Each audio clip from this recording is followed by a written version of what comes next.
अस्सलाम वालेकुम दोस्तों, मेरा नाम है तारिक खान। आई होप आप सब खैरियत से होंगे। और आज का जो हमारा लेक्चर है ये है फंडामेंटल राइट्स पे लेक्चर थर्ड। और इससे पहले अगर आपने वो लेक्चर नहीं देखे तो प्लीज़ आप प्लेलिस्ट में जाइए और वहाँ पे सारे लेक्चर है, क्योंकि ये सारे लेक्चर इंटरकनेक्टेड है, इसलिए पहले आप उनको देख लीजिए।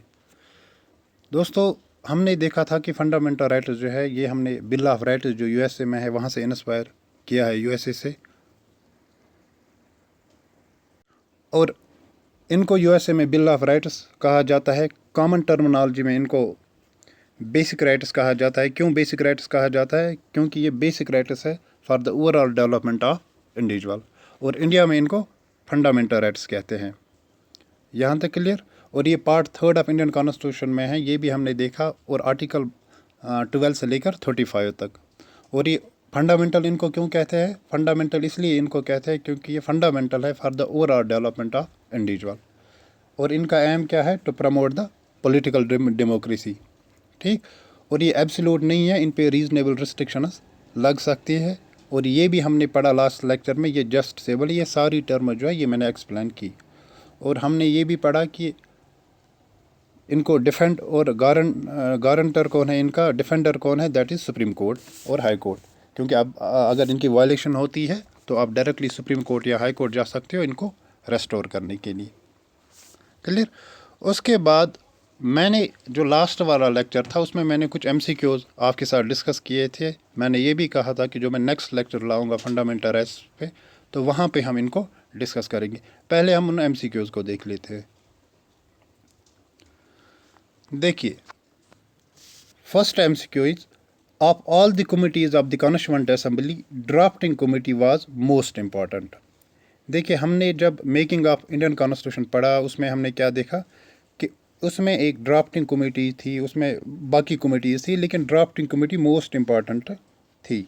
और इसका चेयरमैन कौन था? हमने देखा कि B.R. अम्बेडकर। और इस कमेटी का क्या काम था? इस कमेटी का यही काम था कि कॉन्स्टिट्यूशन को ड्राफ्ट करना। और ये 7 मेंबर कमेटी थी और चेयरमैन इसका कौन था? B.R. अम्बेडकर। अब क्वेश्चन क्या कहता है? Which among the following was not the member of it. ये जो नीचे ऑप्शनल्स हैं इनमें से इनका मेंबर कौन नहीं था? मैंने आपको उस टाइम भी बोला था वो मेंबर्स याद रखना, जो उसमें 7 मेंबर्स है इंक्लूडिंग B.R. अम्बेडकर, जो चेयरमैन था ड्राफ्टिंग कमेटी का।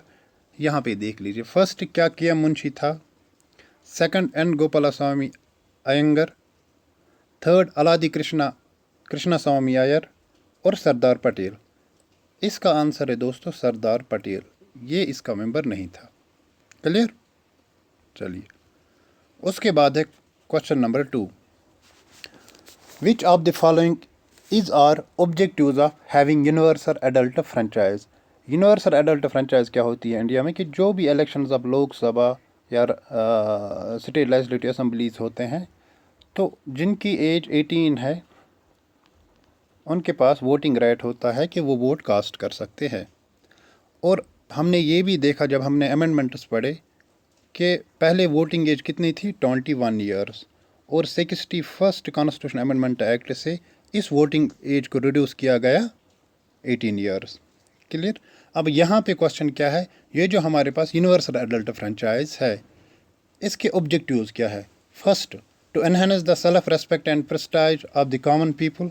Second, to uphold the principle of equality and to ensure a responsible government. आपको बोलना है कि ये जो ऑब्जेक्टिव्स है यूनिवर्सल एडल्ट फ्रेंचाइज के, क्या इन तीनों में से इसका ऑब्जेक्टिव कौन है? क्या फर्स्ट है, क्या फर्स्ट एंड सेकंड है, क्या 2 एंड 3 है, या तीनों है? इसका आंसर है दोस्तों फर्स्ट एंड सेकंड। क्योंकि यूनिवर्सल एडल्ट फ्रेंचाइज जो है, एक तो इसका ऑब्जेक्टिव ये है कि प्रेस्टाइज ऑफ कॉमन पीपल जो है वो मेंटेन रहे। कंसेप्ट ऑफ पॉपुलर सॉवरेंटी जो मैंने कहा था कि लोगों का जो विल है उसके बेसिस पे यहाँ पे रूलर चुने जाते हैं, इलेक्शंस प्रॉपरली होते हैं। क्लियर? क्योंकि हमारा कॉन्स्टिट्यूशन ही कहता है तो सोर्स ऑफ अथॉरिटी इंडिया में क्या है? That is people of India. तो सेल्फ रेस्पेक्ट एंड प्रेस्टाइज तो यूनिवर्सल एडल्ट फ्रेंचाइज का एक ही ऑब्जेक्टिव है। और इससे कंसेप्ट ऑफ जो इक्वलिटी है वो अपहोल्ड रहती है, वो मेंटेन रहती है। रही बात to ensure a responsible government, ये नहीं है। क्योंकि universal adult franchise uphold democracy करती है, ये इंश्योर नहीं करती है रिस्पॉन्सिबल गवर्नमेंट। क्योंकि once you are voting once in 5 years, आप 5 साल में एक बार वोट डालते हो, किसके लिए? हुकूमत जो ना गवर्नमेंट यहाँ पे बनती है। और 5 साल में जब आप वोट डालते हो एक बार, उसके बाद अगर ये गवर्नमेंट आपके प्रॉमिसेस को फुलफ़िल नहीं करेगी, या जो इसने मैनिफेस्टो दिया है उनको फुलफ़िल नहीं करेगी सही से, तो आपके पास कोई मैकेनिज़्म नहीं है जैसे डायरेक्ट डेमोक्रेसी में होता है रिकॉल का वगैरह, तो वो आपके पास कोई नहीं है कि आप इनको वापस लाओ या इनको हुकूमत से बाहर कर सकते हो। ये आपके पास कोई नहीं होता है, क्योंकि इसके लिए आपके पास कोई इंस्ट्रूमेंट नहीं है। इसलिए responsible government universal adult franchise का ऑब्जेक्टिव नहीं है, क्योंकि यूनिवर्सल एडल्ट फ्रेंचाइज क्या करती है? इंश्योर करती है सेल्फ रेस्पेक्ट और अपहोल्ड करती है कंसेप्ट ऑफ इक्वलिटी को। क्लियर? तो यहाँ पे हमारा आंसर क्या बना? That is option number B. उसके बाद है क्वेश्चन नंबर 3। दोस्तों ये जो क्वेश्चन नंबर 3 है, इससे ऑलमोस्ट आपके 2-3 कंसेप्ट एक तो क्लियर होंगे, पहली बात है। दूसरा, ये मोस्ट इम्पॉर्टेंट है इंटायर फंडामेंटल राइट में, जब मैं इस कॉन्सेप्ट को डिस्कस करूँगा, क्योंकि अभी तक मैंने ये क्वेश्चन इस रिलेटेड जो भी मैं कहूँगा, अगर फंडामेंटल राइट से क्वेश्चन 5 आएंगे, 10 आएंगे, ये आपको डेफिनेटली कहीं ना कहीं दिखेगा। अब अगर फंडामेंटल राइट से एक ही क्वेश्चन आया तो वो कहीं से भी आ सकता है, किसी भी आर्टिकल से, लेकिन फंडामेंटल राइट्स में ये मोस्ट इम्पॉर्टेंट है और इसको ध्यान से सुनना। क्वेश्चन नंबर 3 हमें क्या कहता है कि right to forgotten recently seen in news, क्योंकि ये काफ़ी न्यूज़ में था इस साल 2021 में। Right to forgotten recently seen in news, read the following statement about it. Right to forgotten जो है ये रिसेंटली न्यूज़ में था। आपको ये नीचे दिए गए जो ये 2 स्टेटमेंट से इनको पढ़ना है और फिर क्वेश्चन का आंसर देना है। Number first, right to be forgotten falls under the purview of an individual right to privacy. क्या ये जो राइट टू फॉरगॉटन है, क्या ये फॉल करता है under individuals right to privacy? In 2017, right to privacy was declared as fundamental right under Article 21 by the Supreme Court in its landmark verdict Puttaswamy case. क्या ये जो राइट टू प्राइवेसी है, क्या इसको डिक्लेयर किया गया as a fundamental right under article 21? Supreme court ने किस केस में? जो पुट्टोस्वामी केस हुआ था, उसमें एक वर्डिक्ट आया था, क्या उसमें राइट टू प्राइवेसी को एज अ फंडामेंटल राइट कहा गया? तो इनमें से करेक्ट कौन है? इसका आंसर आपको देना है। तो दोस्तों इसका आंसर है both are correct, option number C. अब मैं यहाँ पे आपको एक कंसेप्ट कहूँगा जिससे आपको ये पूरा क्लियर हो जाएगा। देखिए, हमने आर्टिकल 21 पढ़ा, उसमें हमने क्या देखा? Right to life and personal liberty. और मैंने उस वक्त ये भी कहा था, ये जो फंडामेंटल राइट है article 21 right to life and personal liberty, ये बहुत ही ज़्यादा डायनेमिक है, क्योंकि ये इतना इवॉल्व हो रहा है। डिफरेंट जो कोर्ट के वर्डिक्ट्स आते हैं, जजमेंट्स आते हैं, इनमें कोई ना कोई राइट ऐड होता ही होता है। अब ये right to life and personal liberty में एक चीज़ हुआ कि एक केस हुआ जिसको हम बोलते हैं पुट्टुस्वामी केस, क्लियर, 2017 में। और उसमें क्या कहा गया? सुप्रीम कोर्ट ने कहा गया कि राइट टू प्राइवेसी, जो आपकी प्राइवेट स्पेस है, जो आपकी प्राइवेसी है, वो कंप्रोमाइज़ ना हो। राइट टू प्राइवेसी जो है ये भी एक फंडामेंटल राइट है। क्लियर? मतलब सुप्रीम कोर्ट ने एक वर्डिक्ट दिया 2017 में, और 2017 में सुप्रीम कोर्ट में ने इस वर्डिक्ट में क्या कहा? उस केस का क्या नाम था? पुट्टुस्वामी केस। ये कहा कि ये जो राइट टू प्राइवेसी है, ये फॉर्म करती है पार्ट, ये एक फंडामेंटल राइट है। किस आर्टिकल में? अंडर आर्टिकल 21, जो डील करती है right to life and personal liberty के साथ। क्लियर? क्योंकि आर्टिकल 21 मैंने एक्सप्लेन किया है लास्ट लेक्चर में। यहाँ तक क्लियर? राइट टू प्राइवेसी, अब हमें ये पता चला राइट टू प्राइवेसी जो है ये एक फंडामेंटल राइट है under article 21, and under article 21 deal with the right to life and personal liberty. यहाँ तक क्लियर? उसके बाद है दूसरा कंसेप्ट, वो आ जाता है राइट टू बी फॉरगॉटन का। राइट टू बी फॉरगॉटन क्या होता है, ये कंसेप्ट कहाँ से इवॉल्व हुआ, या ये जो टर्मिनोलॉजी है, ये जो राइट है, ये कैसे इवॉल्व हुआ। आशुतोष कौशिक को अगर आप में से कोई जानता है, ये एक इंडियन सेलिब्रिटी है जिसने रियलिटी शो जो आता था बिग बॉस 2008 का शो इसने जीता था, क्लियर, और इसने MTV रॉडीज भी जीत लिया था। तो ये एक पर्सनालिटी है, इंडियन पर्सनालिटी है। ये अप्रोच करती है दिल्ली कोर्ट को और कहती है उनसे कि मेरे वीडियोस या मेरे फ़ोटोग्राफ्स या मेरे आर्टिकल जो है वो इंटरनेट पे वायरल है, क्योंकि ये एक सेलिब्रिटी थी। अब मैं कोर्ट से रिक्वेस्ट करता हूँ कि वो वीडियोस या वो जो भी इंटरनेट में है वो डिलीट होने चाहिए, चाहे गूगल में है चाहे यूट्यूब में है, क्लियर। और मैं इससे क्या होता है, मैं इसलिए चाहता हूँ कि वो डिलीट हो जाए क्योंकि इससे मेरी राइट टू प्राइवेसी ख़तरे में है। राइट टू प्राइवेसी जो है वो कंप्रोमाइज़ होती है, जो पार्ट है किसकी, आर्टिकल 21 की, और ये मेरा फंडामेंटल राइट है। इससे ये जो राइट फॉरगॉटन है ये डिबेट में चला। फिर बाकी केसेस भी हो गए, डिफरेंट जगहों पे लोग कोर्ट्स पे पास गए और वहाँ पे कहा कि हमारे जजमेंट्स है जिससे हमें प्रॉब्लम होती है। क्योंकि क्या होता है, जब भी अगर इंटरनेट पे आपकी चीज़ कोई वायरल है, आपके पास ना ही सोर्सेज होते हैं ना ही अथॉरिटी होती है कि वो रिमूव हो जाए, क्लियर। तो इसमें ये डिबेट चला, राइट टू बी फॉरगॉटन में ये डिबेट चला कि अगर किसी बंदे का इंटरनेट पे कोई चीज़ है, क्योंकि आज तो इंटरनेट का ज़माना है, फटाफट चीज़ें वायरल होती है, ठीक। तो इस राइट ने कहा कि राइट टू बी फॉरगॉटन मतलब कि अगर मेरा कोई इंटरनेट पे कोई कंटेंट है, ठीक, कि 2 साल के बाद 10 साल के बाद कि मुझे लगा ये कि ये सही नहीं है, इससे मेरी राइट टू प्राइवेसी कंप्रोमाइज़ होती है, या कहीं जगह पे जाके मुझे स्टिग्मा फेस करना पड़ता है, तो राइट टू फॉरगॉटन ये कहता है कि आपके पास ये राइट है, आप उसको रिमूव करा सकते हो, और ये आपके राइट टू प्राइवेसी का पार्ट बनता है, जो खुद एक फंडामेंटल राइट है अंडर आर्टिकल 21। क्लियर यहाँ तक। और दूसरा केस कि कभी फॉर इंस्टेंस कोई इंसिडेंट हुआ मतलब न्यूज़ में आया, अगर मैं आपको यहाँ पे एक एग्जांपल दूंगा, 1 minute. Person A, for instance person A को पुलिस ने पकड़ा,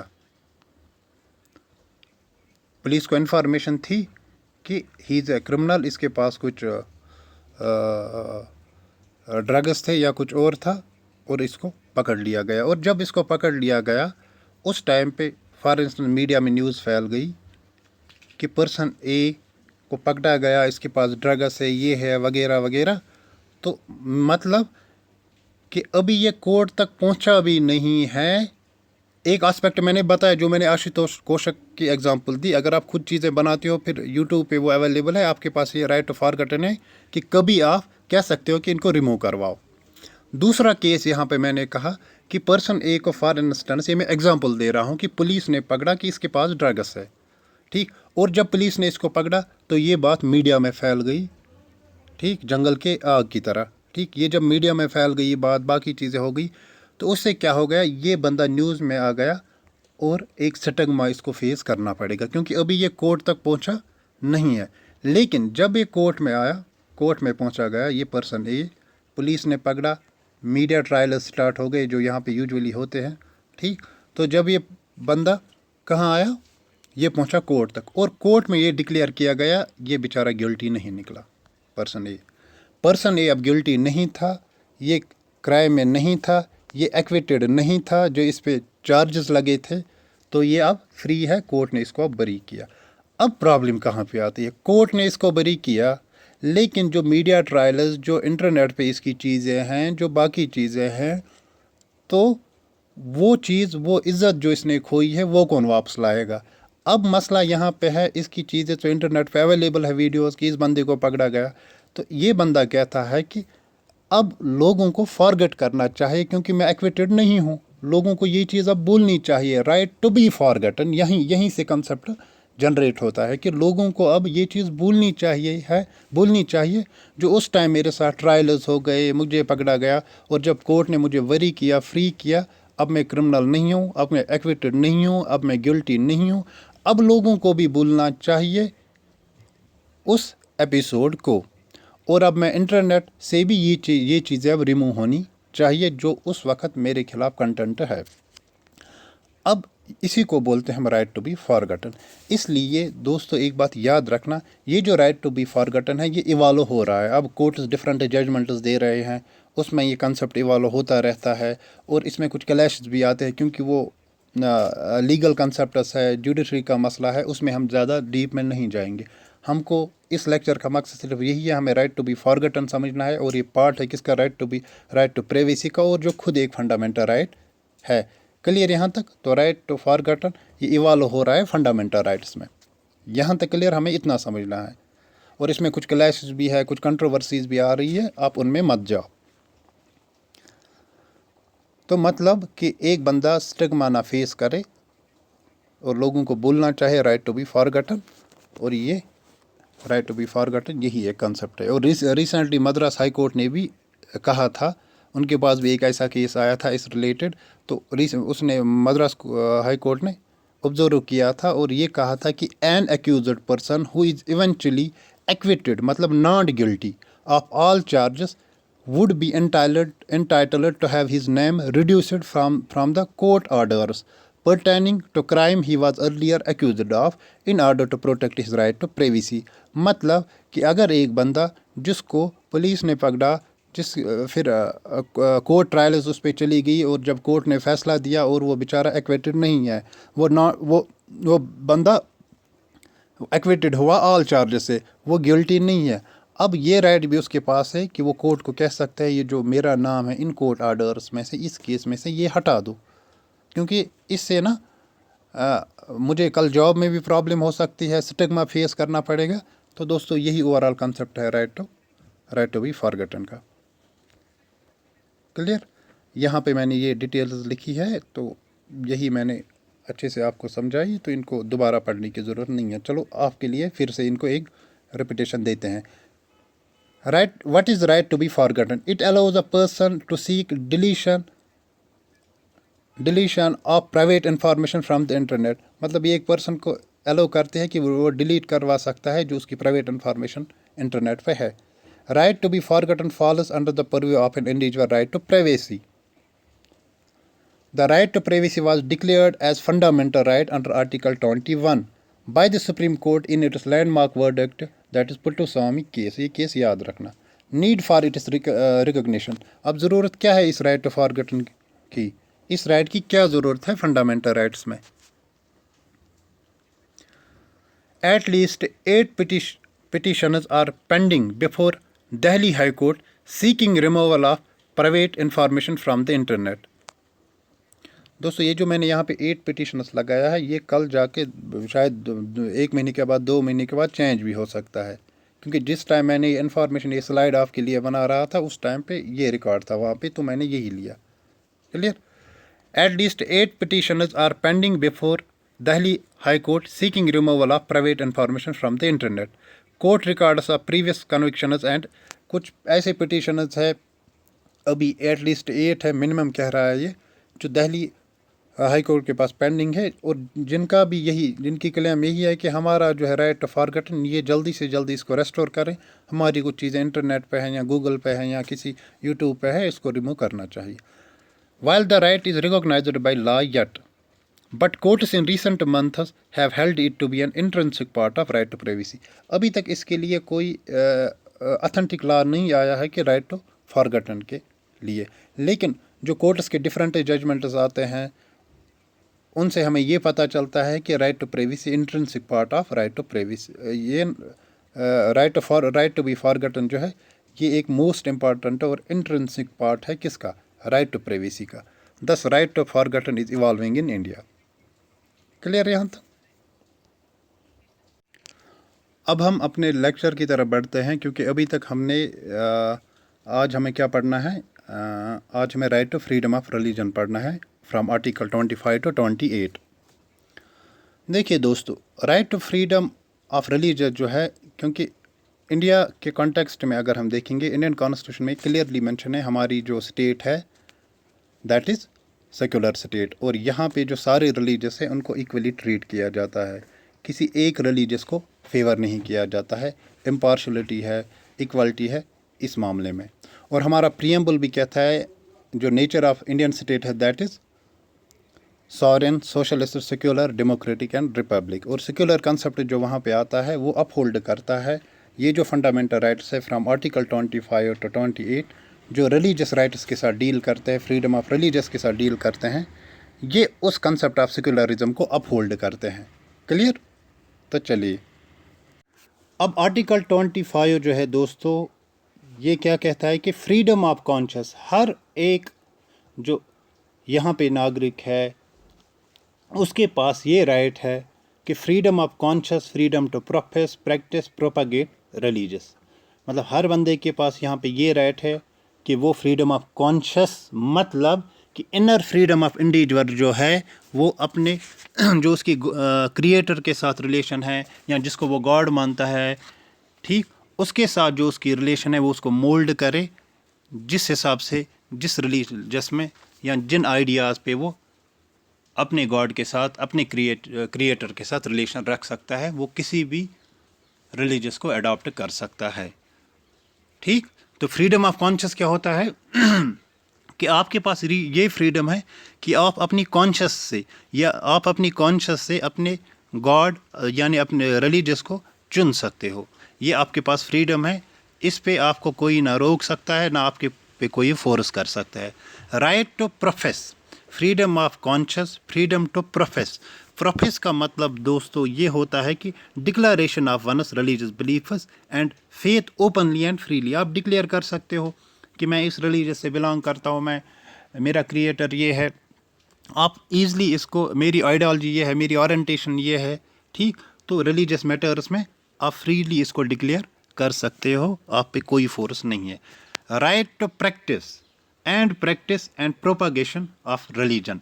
प्रैक्टिस मतलब जो भी परफॉर्मेंसेस, रिलीजियस वर्शिप्स, रिचुअल्स होंगे आपके रिलीजियस रिलेटेड, बिलीफ्स होंगे, आपके बिलीफ्स जो हैं आपका जो रिलीजियस उस रिलेटेड जो भी परफॉर्मेंसेस होंगे, सेरेमनीज होंगी, रिचुअल्स होंगे, तो आप उनको एग्जिबिट कर सकते हो।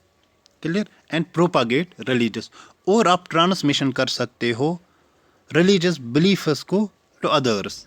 बट यहाँ पे कंसेप्ट है फोर्सेबल कन्वर्जेशन आप नहीं कर सकते, आप किसी को फोर्सफुली कन्वर्ट नहीं कर सकते किसी रिलीजियस में, तो फिर ये राइट जो है ये वायलेट होगा। किसका? उसका। आपका आपका फंडामेंटल राइट ये है कि आप अपने आइडियाज़ को प्रोपागेट कर सकते हो पीसफुली।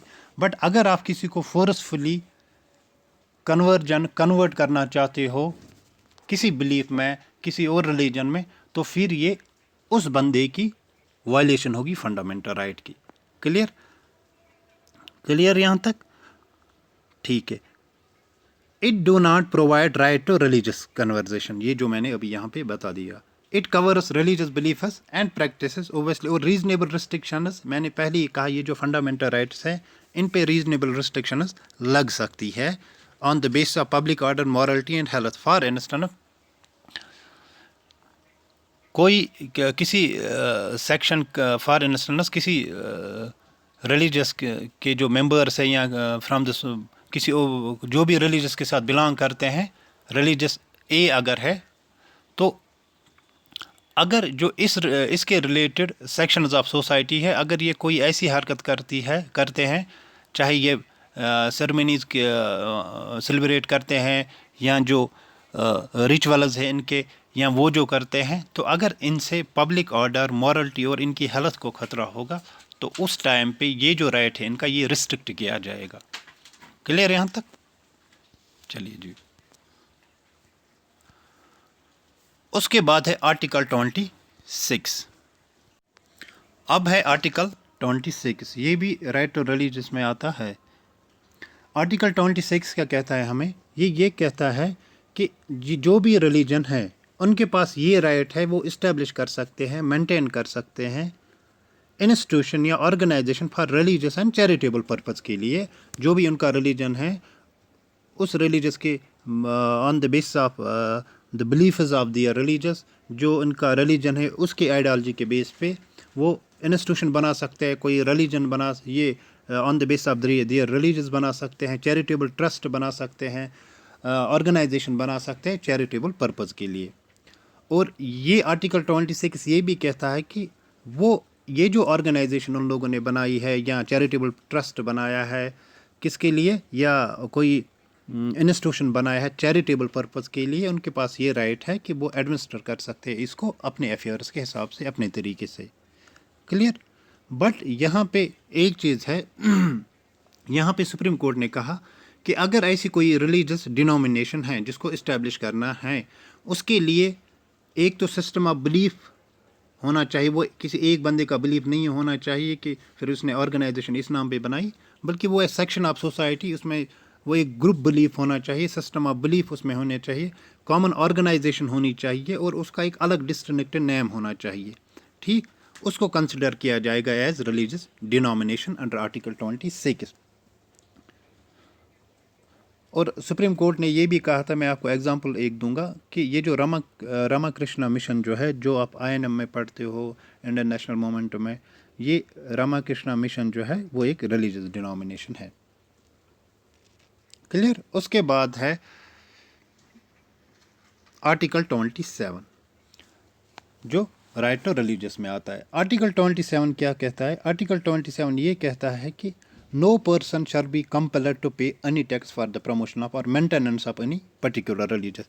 आर्टिकल 27 ये कहता है कि किसी भी पर्सन को ये फोर्सफुली नहीं कहा जा सकता, या स्टेट उसको फोर्स नहीं कर सकती कि आप टैक्स करो पे अपने रिलीजियस के लिए, जो आपकी आइडियाज़ है, आइडियोलॉजी है, उसके लिए आप टैक्स पे करो। यहाँ पे क्या है? Freedom from taxation for religious institution. Tax can not be levied but fees against the service can be levied. Tax यहाँ पे एप्लीकेबल नहीं है। आप किसी रिलीजियस सेक्ट ऑफ रिलीजियस या जो किसी रिलीजियस के साथ जो सेक्शन ऑफ सोसाइटी बिलोंग करती है, आप उनको ये फोर्स नहीं कर सकते कि आपको टैक्स देना पड़ेगा क्योंकि आप इस पर्टिकुलर रिलीजियस से हो। मगर यहाँ पे एक्सेप्शन ये है कि फ़ी ले सकते हैं, क्योंकि जो भी यहाँ पे चाहे यात्रा होता है, चाहे यहाँ पे आपको फॉर इंस्टेंस सर्विस प्रोवाइड करनी हो स्टेट को, आपको फॉर इंस्टेंस स्टेट को आपको कोई फैसिलिटी प्रोवाइड करनी हो, अगर आपको किसी रिलीजियस काम के लिए जाना है, यात्रा के लिए जाना है या किसी और काम के लिए जाना है, उस टाइम आपको फैसिलिटीज़ देने के लिए आपको उस टाइम फ़ी देना पड़ेगा, क्योंकि वो आपके लिए होता है, आपकी यूटिलिटी के लिए, आपकी फैसिलिटीज़ के लिए होता है, न कि वो टैक्स होता है आपके रिलीजियस पे। तो यहाँ पे फ़ी आपसे लिया जा सकता है आपकी फैसिलिटीज़ के लिए, आपको फैसिलिटीज़ देने के लिए, आपको यूटिलिटी प्रोवाइड करने के लिए, ताकि आपको सर्विस दी जाए। बट यहाँ पे टैक्स एप्लीकेबल नहीं है अंडर आर्टिकल 27। क्लियर यहाँ तक? चलिए, उसके बाद है आर्टिकल 28। आर्टिकल 28 दोस्तों कहता है कि freedom from attending religious instructions in educational institution. मतलब आपके पास, अगर आप किसी इंस्टीट्यूशन में पढ़ रहे हो, अगर वहाँ पे रिलीजियस इंस्ट्रक्शंस दी जाती है तो आपके पास ये फ्रीडम है, आप उनको अटेंड कर भी सकते हो, नहीं भी कर सकते हो। और यहाँ पे दूसरा एक कंसेप्ट जनरेट होता है कि किन एजुकेशनल इंस्टीट्यूशंस में रिलीजियस इंस्ट्रक्शंस दी जा सकती है, किन एजुकेशनल इंस्टीट्यूशन में ये नहीं दी जा सकती है, किन में ये प्रोहिबिटेड है, किन में ये एलो है। वो मैंने नीचे टेबल में आपको एक शॉर्ट फॉर्मेट में बताया ताकि आपको याद रहे ऐसे, क्योंकि आपके पास तो ऑलरेडी एग्ज़ाम को टाइम कम है, इसलिए जितना प्रीसाइज मैनर में आपको कंटेंट मिलेगा उतनी जल्दी आप रिवाइज भी कर सकते हो, फिर क्वेश्चन भी इससे अगर आएगा तो आप सॉल्व कर सकते हो। पहला है एजुकेशनल इंस्टीट्यूशन। एक एजुकेशनल इंस्टीट्यूशन अगर उसको स्टेट मेंटेन करता है होली, मतलब स्टेट ही फंड देता है इस एजुकेशन इंस्टीट्यूशन को, स्टाफ को सैलरीज देता है, एडमिनिस्टर करता है, या कैरिकुलम जो इस एजुकेशन इंस्टीट्यूट का है वो स्टेट ही देती है, मतलब wholly and solely state maintain करते हैं किसी इंस्टीट्यूशन को, तो वहाँ पे रिलीजियस इंस्ट्रक्शंस नहीं दी जा सकती, वहाँ पे ये कम्प्लीटली प्रोहिबिटेड है। इंस्टीट्यूशंस एडमिनिस्टर, फिर सेकंड कैटेगरी है हमारे पास, institutions administered by state but established under any endowment और ट्रस्ट। ऐसे इंस्टीट्यूशन जिनको एडमिनिस्टर स्टेट करती है, एडमिनिस्ट्रेशन मैनेजमेंट स्टेट संभालती है, मतलब गवर्नमेंट संभालती है, ठीक, बट इसको इस्टेब्लिश किया गया है किसी ट्रस्ट के तहत, किसी ऑर्गेनाइजेशन के तहत, ठीक, तो यहाँ पे रिलीजियस इंस्ट्रक्शन जो है वो परमिटेड है, यहाँ पे दी जा सकती है। Institution is recognised by the state, वो इंस्टीट्यूशन जिनको सिर्फ रिकॉग्नाइज किया है स्टेट ने ओनली, तो यहाँ पे परमिटेड है religious instruction but on voluntary base पे। यहाँ पे जो स्टूडेंट्स है वो यहाँ पे रिलीजियस इंस्ट्रक्शन जो इस ऐसे इंस्टीट्यूट्स में दी जाती है वो उनको अटेंड कर भी सकते हैं और नहीं भी कर सकते हैं अटेंड। क्लियर? वो उनकी फ्रीडम पे है, वो उनका रिलीजियस राइट है।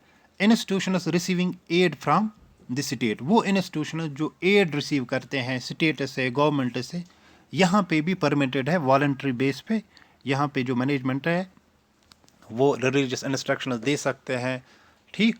बट यहाँ पे क्या है, यहाँ पे भी स्टूडेंट्स को ये फ्रीडम है, वो इनको अटेंड कर सकते हैं या नहीं कर सकते अंडर आर्टिकल 28। ठीक दोस्तों, आज के लिए इतना ही। नेक्स्ट लेक्चर में जब इसका लाऊंगा तो उसमें हम कल्चर एंड एजुकेशनल राइट्स पढ़ेंगे, उसके बाद हम कॉन्स्टिट्यूशनल रेमेडीज़ देखेंगे, फिर हम देखेंगे मार्शल लॉ क्या होता है, आर्मड फोर्सेस पे कौन ये फंडामेंटल राइट्स क्यों एप्लीकेबल नहीं है। उसके बाद ये हमारा चैप्टर कंप्लीट हो जाएगा। और फिर इस पूरे चैप्टर के जो MCQs हैं, मैं चाहता हूँ फंडामेंटल राइट्स के ऑलमोस्ट आपको 100-150 MCQs तो मिलने चाहिए, क्योंकि इससे क्वेश्चन ज़्यादा पुटअप होते हैं, इसलिए वो भी आपको ऐप पे मिलेंगे। मिलते हैं नेक्स्ट लेक्चर में, तब तक के लिए अपना ख्याल रखो, ध्यान रखो, चार्जर रहो, स्टेबल एसेट।